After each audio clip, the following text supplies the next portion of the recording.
So we'll be starting activity 2, in which what we need to know in this activity, there is a method that is going to be used, conditions that the seeds are getting, and conditions which are not, being given to seeds, and what is the final reading, what means what you have observed.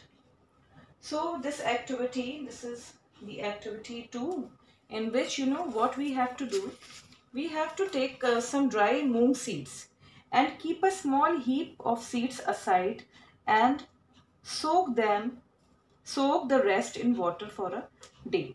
तो हमें क्या लेना है, हमें पहली चीज हमें क्या पता चली, we have to take what, moong seeds, मूंग दाल, और वो भी कैसी, छिलके वाली दाल, ठीक, धुली हुई नहीं, छिलके वाली मूंग दाल जो होती है वही तो स्प्राउट कर पाएगी. हमें बेसिकली इसमें देखना है कि how abiotic factors play an important role in the germination of seeds. So what we will find, we have to take dry seeds, right, moong seeds, and keep a small heap of seeds, heap means ढेर, heap of seeds aside and soak the rest in water for a day. तो मूंग seeds आपने लिए, कुछ तो dry moong seeds वैसे के वैसे अलग कर दिए आपने, ड्राई मूंग सीड्स बिल्कुल ड्राई कंडीशन में है वो. दूसरे जो सीड्स थे, they are being soaked in water for a day, soaked in water for a day. ठीक, आई थिंक ये पॉइंट क्लियर है. तो हमारे पास जो फर्स्ट टाइप की सीड्स हैं वो कैसे हैं, completely dry, dry moong seeds. मैं पूरा मेथड नहीं लिख रही हूँ, मैंने आपको एक्सप्लेन कर दिया. ठीक, ये पूरी टेबल फिलअप करेंगे after some time, let this activity finish. अब हमारे पास जो सीड्स वाटर में सोक्ड है, ठीक है, सपोज दिस इज अ बोल और इसमें आपने मूंग दाल रखी है विथ वाटर, ठीक, इस तरह से कह रहे हैं. So divide the soaked seeds into 4 parts.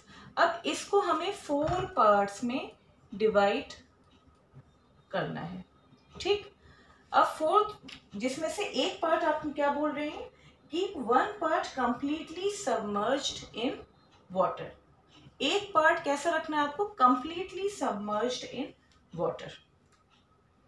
So second is completely, seeds will be completely, seeds completely submerged in water. ठीक, यानी पानी में उसको डुबो के बिल्कुल रखना है, ठीक, ऊपर तक पानी होना चाहिए. Now this is being done for 3 to 4 days. कितने दिन के लिए, 3 to 4 days के लिए. ये मेरा सेकंड पोस्ट वो भी कवर हो रहा है, 3 to 4 days. होप ये समझ में आ रहा होगा आप लोगों को. नाउ थर्ड वाला आप देखिए, थर्ड में क्या बोल रहे हैं, keep do not disturb the dry seeds and those submerged in water. इन दोनों सीड्स को आपको डिस्टर्ब बिल्कुल नहीं करना है, ठीक है, इसको एज इट इज रखे रहने देना है. Now what they are asking, keep 1 part of soak seeds in a sunny room. ठीक है, अब इसमें से एक पार्ट तो हमने वाटर के अंदर बिल्कुल कंप्लीटली सबमर्ज करके रखा हुआ है, दूसरा पार्ट हमें कहाँ रखना है, थर्ड सीड्स कहाँ पे रख रहे हैं हम, सनी रूम में, जहां पे धूप आती हो, सनलाइट आती हो, ठीक, in a sunny room, and another in completely dark region like a cupboard that does not allow any light to come in. और फोर्थ पोर्शन आपने कहाँ रखा, बिल्कुल डार्क रूम में. Sorry, seeds are kept, I am writing in short, so seeds are kept in completely dark room, right, cupboard में जैसे. And like cupboard that does not allow any light to come in. Keep the last part in very cold surroundings, say in a refrigerator or with ice around them. ठीक है. और fifth वाला part आपने कहाँ रखा जो last portion है? इन a very cold region. ये इट कुड बी बेस्ट है कि आप रेफ्रिजरेटर में रख लें. बार बार आइस क्या रखेंगे? रेफ्रिजरेटर में रख सकते हैं. ठीक है. तो इसमें आपने इस तरह से या फिर आइस से सराउंड करके रखना है. तो आपने जब ये पांचों कंडीशंस आपने देखी, dry seeds which are completely dry, we are not going to touch dry moong seeds, we are not going to even disturb completely submerged seeds which are completely submerged in water for 3 to 4 days. And अब ये जो तीन और conditions हैं, sunny room, dark room and refrigerator, what they are saying, set these three parts to germinate by rinsing them and draining the water every day. जैसे आपने germination chapter 1 में पढ़ा था. So every day what you need to know to do is to germinate. You have to rinse seeds and you have to change water every day. 3 to 4 days हमें observe करना है कि what will happen. And what you need to do is again do the seeds. There are few questions कि what do you notice after few days. मतलब रोजाना पानी आपको change करना है और उसके बाद आपको नोटिस करना है कि what you have noticed, what is your observation. तो हम कंडीशंस देखते हैं कि हमारी कंडीशंस किसको क्या मिल रही हैं. यहाँ पे अगर हम ड्राई मूंग सीड्स आप देख रहे हैं, so what are the conditions? These seeds are gaining sunlight. Let me check, is this visible? Not so much.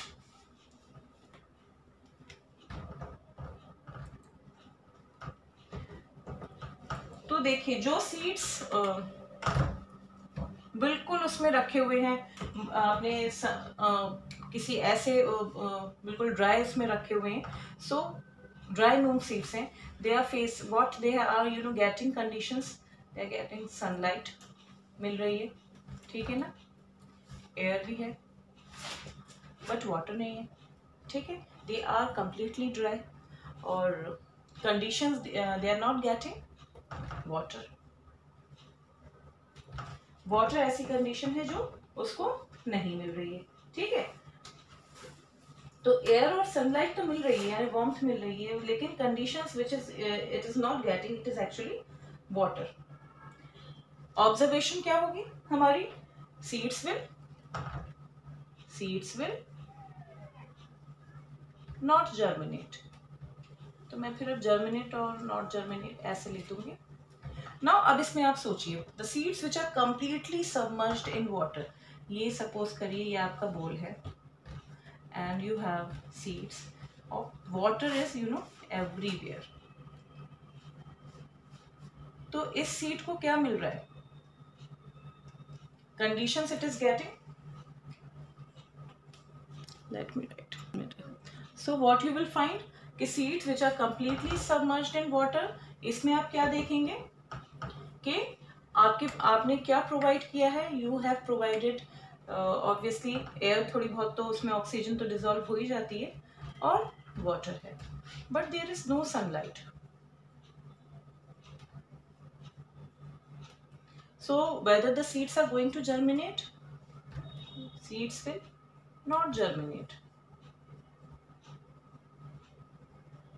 Okay. Now seeds which are kept in sunny room.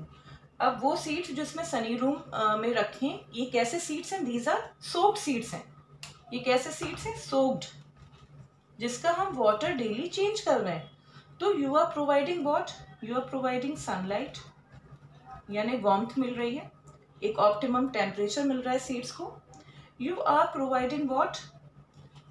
Air also, because they are kept open and they are soaked. तो soaked है तो इसका meaning क्या है? Means water भी मिल गया. So everything is being provided except soil. लेकिन हम देखते हैं कि स्प्राउट्स हम इस तरह से जर्मिनेट कर सकते हैं ना. तो what you can say, condition seeds do not gate तो एयर वाटर सनलाइट में ही हमें वो करना था, तो इस पे आप ऐसी डैश लगा दीजिए, seeds will germinate, right. Now seeds in dark room, अब सीड्स डार्क रूम में आपने बिल्कुल रखे हुए, you are changing water, right, but what you are seeing, there is air obviously, बिल्कुल, लेकिन डार्क रूम बोला है, एयर भी है, वाटर भी है, थोड़ी सी एयर है, बिल्कुल कवर्ड में बोला था, और वाटर है, but sunlight is not there. So sunlight is not there, so seeds are going to germinate. Maybe they will germinate, थोड़े बहुत germinate कर जाएं, but they will not germinate as fast as in comparison to sunny room. Sunny room में germination will be fast. Sunny room अगर है तो उसमें germination fast होगा, और इस केस में germination कैसा होगा, will be very slow. या तो हम लिख सकते हैं not germinate, और अगर germinate करें और germination will be very slow, ठीक है ना। नाउ रेफ्रिजरेटर, ये सारी एक्टिविटीज आप अपने आप कर सकते हैं बहुत इजीली। रेफ्रिजरेटर में आप क्या प्रोवाइड कर रहे हैं, यू आर प्रोवाइडिंग व्हाट, अगर आप रेफ्रिजरेटर में रख रहे हैं seed, just think for once and do let me know that if you are keeping the thing in refrigerator, so what, air तो है उसमें, ठीक है, ये soaked भी है तो water भी है, air भी है, you have provided air, you have provided water because they are soaked, but which thing you have not provided, ये refrigerator, ये soaked seeds, इसमें ये ऐड कर दिएगा, you have not provided sunlight, which is obviously the essence of life. It controls temperature, and इस temperature की वजह से ही germination possible होता है। तो रेफ्रिजरेटर के केस में आप क्या देखेंगे, seeds will not germinate.